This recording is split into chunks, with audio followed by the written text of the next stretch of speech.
Eugênio José Guilherme de Aragão é doutor em Direito pela Ruhr-Universität da Alemanha e professor adjunto da Universidade de Brasília e de Relações Internacionais e Direito do IESB.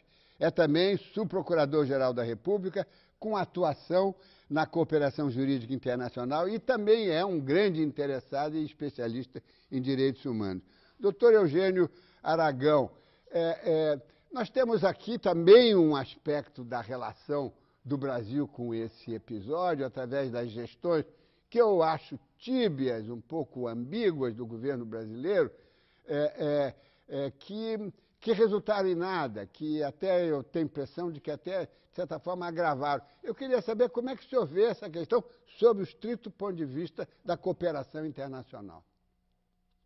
Veja bem, o Brasil já adota há muito tempo esse princípio, isso faz parte da diplomacia brasileira, o princípio da não intervenção nos assuntos internos. O Brasil aceita claramente a atuação das organizações internacionais na agenda de direitos humanos, mas tem sido extremamente refratário a qualquer tipo de, vamos dizer, ingerência de um Estado em outro Estado. Nós também não costumamos aceitar críticas, por exemplo, do governo americano, nos seus relatórios anuais sobre a situação de direitos humanos no Brasil.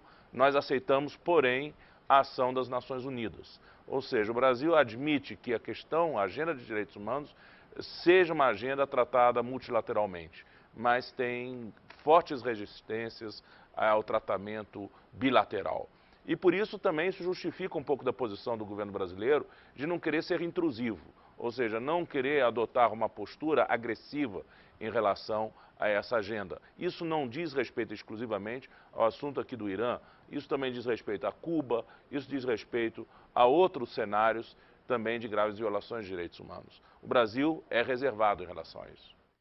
Estão lançadas as bases da discussão e vamos fazer uma pausa. Voltamos já. Estamos de volta com o segundo bloco do Observatório da Imprensa e hoje nosso programa analisa a comoção mundial da mídia com a condenação à morte à pedrada de uma iraniana acusada de trair o marido. A mobilização em torno da condenação de Sakineh Ashtiani fez lembrar outro episódio polêmico que ficou conhecido como o caso Dreyfus há mais de 100 anos. Em 1894, o capitão do exército francês Alfred Dreyfus foi injustamente condenado por traição ao país. Ele foi acusado pelos monarquistas de ter vendido segredos militares aos alemães. Incriminado com documentos falsos, ele foi condenado à prisão perpétua na Ilha do Diabo, na Guiana Francesa. O julgamento teve conotação política e foi inserido numa campanha nacionalista contra a Alemanha, além de assumir característica antissemita com a condenação de judeus. O caso repercutiu no mundo todo e ganhou as manchetes de jornais como o francês L'Aurore, onde o escritor Émile Zola redigiu a famosa carta ao presidente com a frase "Eu acuso", denunciando todos os que condenaram Dreyfus. A manchete incendiou a opinião pública nacional e estrangeira. No Brasil, Rui Barbosa defendeu o acusado em artigos que condenavam os militares franceses.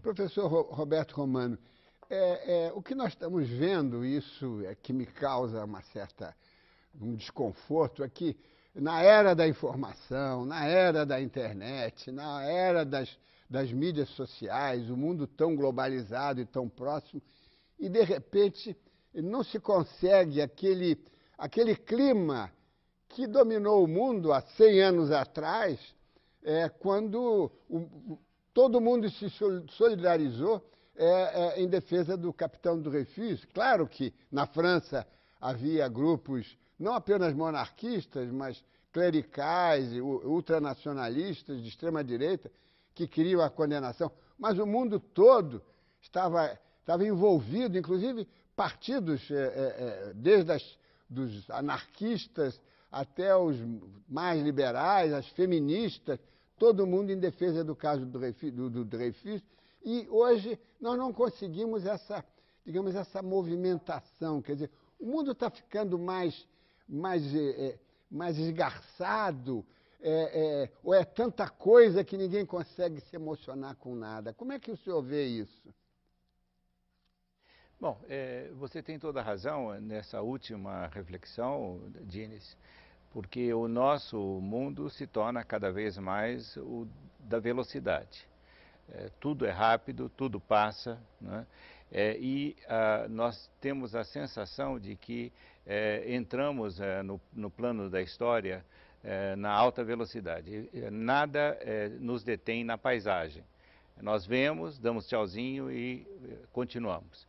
E deixamos para trás, não é, o drama de massacres tremendos que ocorrem na África, por exemplo. Nós temos perspectivas de guerras cada vez mais espalhadas pelo mundo. E nós temos esse problema do relacionamento dos Estados, não é? E é isso que me preocupa muito, Dines, né? Me preocupa porque, em termos de razão de Estado, se entende perfeitamente que eles tenham a sua política, que eles tenham a sua prudência, que eles tenham as suas alianças e tudo mais. Mas o que está ocorrendo com a imprensa, com a opinião pública, que perdeu ou que está perdendo muito fortemente a capacidade de indignação. Se você não tem essa capacidade de indignação, que é um elemento ético fundamental, efetivamente você tem o processo da barbárie tecnológica funcionando rapidamente.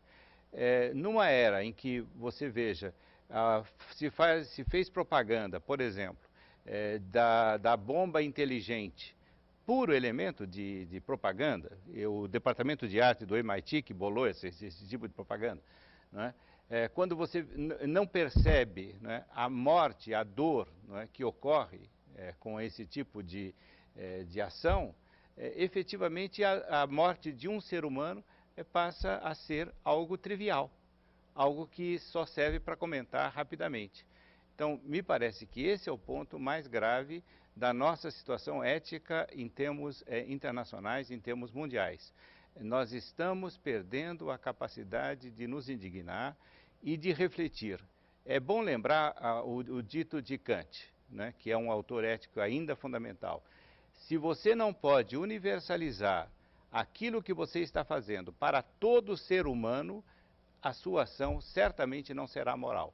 Então, o que eu noto é que há um certo imoralismo, não é, na opinião pública, na vida pública, que se reflete nessa passividade e nessa ambiguidade que você fala dos Estados. Roberto Lameirinhas, nós temos aqui um comentário vindo do Recife, de Paulo Roberto, de Paulo Roberto, do Rio de Janeiro, e da Cristiana Brandão, do Recife. Ambos tocaram no mesmo assunto.